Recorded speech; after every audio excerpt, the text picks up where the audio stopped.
Now, I've heard a lot about your desk. It's a door with 4x4s. Come on. What? I mean, you can afford a better desk than that. It's a symbol of spending money on things that matter to customers and not spending money on things that don't.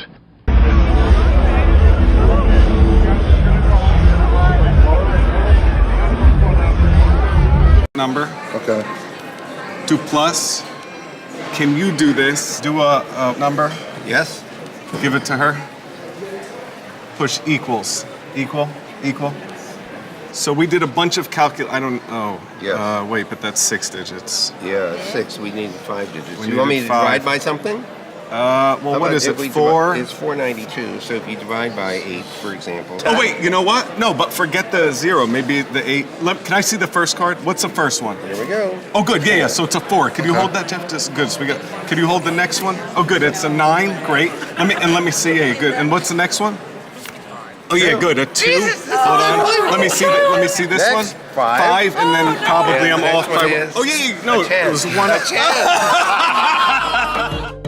I will tell you, a former Amazon employee in third-party sales and recruitment told this committee, quote, "There's a rule, but there's nobody enforcing or spot checking. They just say, don't help yourself to the data. It's a candy shop. Everyone can have access to anything they want." Do category managers have access to non-public data about third-party products and businesses? Here's what I can tell you. We do have certain safeguards in place. We train people on the policy. We expect people to follow that policy the same way we would any other. It's a voluntary policy. As far as I'm aware, no other retailer limits their use of data at all. There's no actual enforcement. There's no actual enforcement of that policy. So it's voluntary and there's no actual enforcement. So maybe that answers my... Sorry. No, I think I may have misspoke. I'm trying to say that the fact that we have such a policy is voluntary. I think no other retailer even has such a policy. Well, our that's enforcement of that policy. We would treat that like any internal policy, and if we found that someone violated it, we would take action against them. We heard from a small apparel company that makes and sells what they call useful apparel for people who work on their feet and with their hands, like construction workers and firefighters. This particular business discovered and started selling a unique item that had never been a top seller for the brand. They were making about $60,000 a year on just this one item. One day they woke up and found that Amazon had started listing the exact same product, causing their sales to go to 0 overnight. Amazon had undercut their price, setting it below what the manufacturer would generally allow it to be sold, so that even if they wanted to, they couldn't match the price. Here's how the apparel company described working with Amazon, and I quote, "Amazon strings you along for a while because it feels so good to get that paycheck every week. And in the past, for lack of a better term, we called it Amazon heroin because you just kept going and you had to get your next fix, your next check.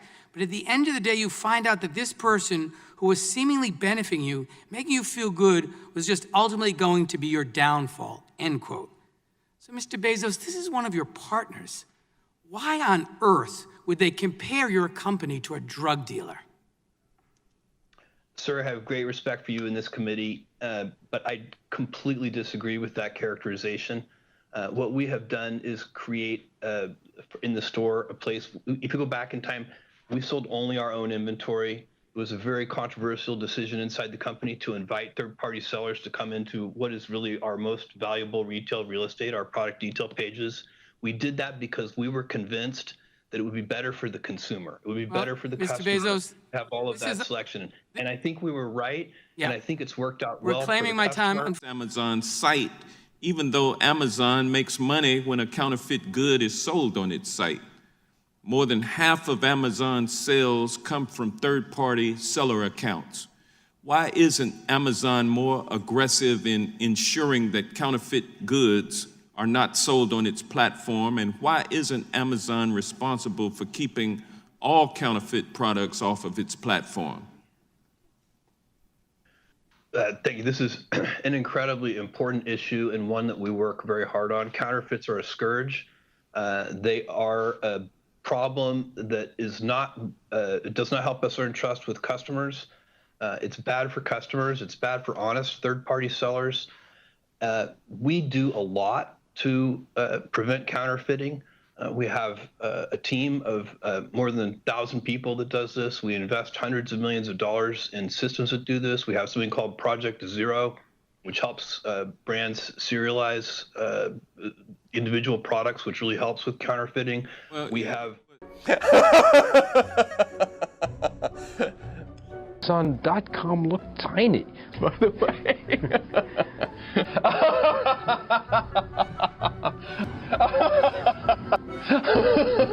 It's a.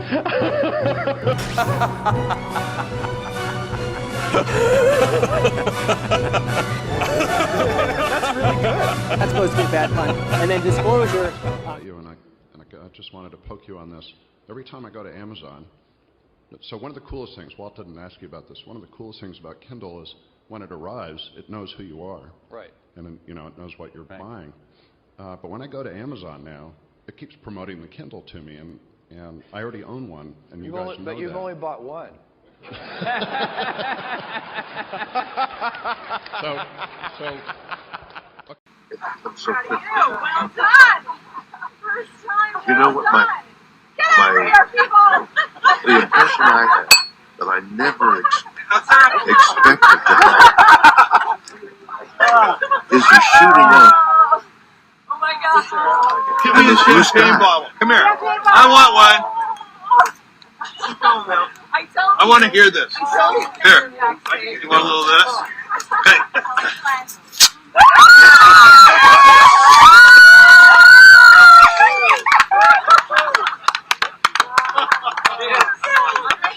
Oh my God. Well done for doing it. The champagne showers have begun.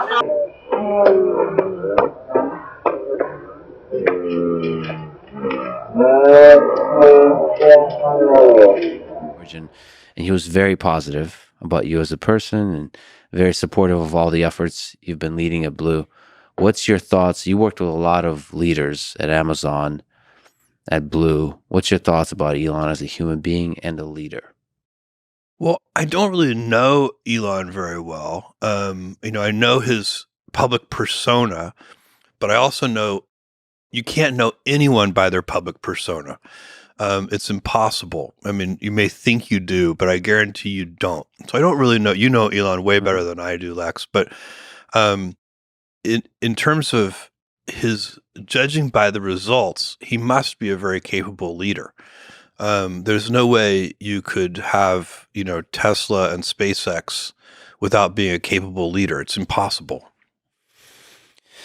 Yeah, I hope you guys hang out sometimes, shake hands, and sort of have a kind of friendship that would inspire just the entirety of humanity. Because what you're doing is like one of the big, grand challenges ahead for humanity. Well, I agree with you, and I think in a lot of these endeavors, we're very like-minded. Yeah.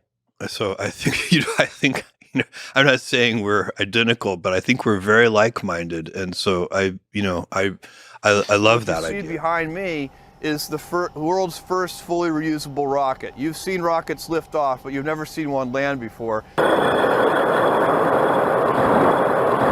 You can imagine that if planes were not reusable, very few people would fly. 747 is about $300 million. You'd need 2 of them for a round trip. And yet I don't think anyone here has paid $500 million to fly. It's like getting in your 747 and flying across the country and then throwing the 747 away. You only use it one time. Jeff who? It will dramatically reduce the cost of space exploration, some estimate by 100-fold. About 100-fold. So what does this mean for the future of space exploration that you pulled this off? Well, what we've done is we've demonstrated that it's possible. You're competing with the likes of Jeff Bezos in... Jeff who?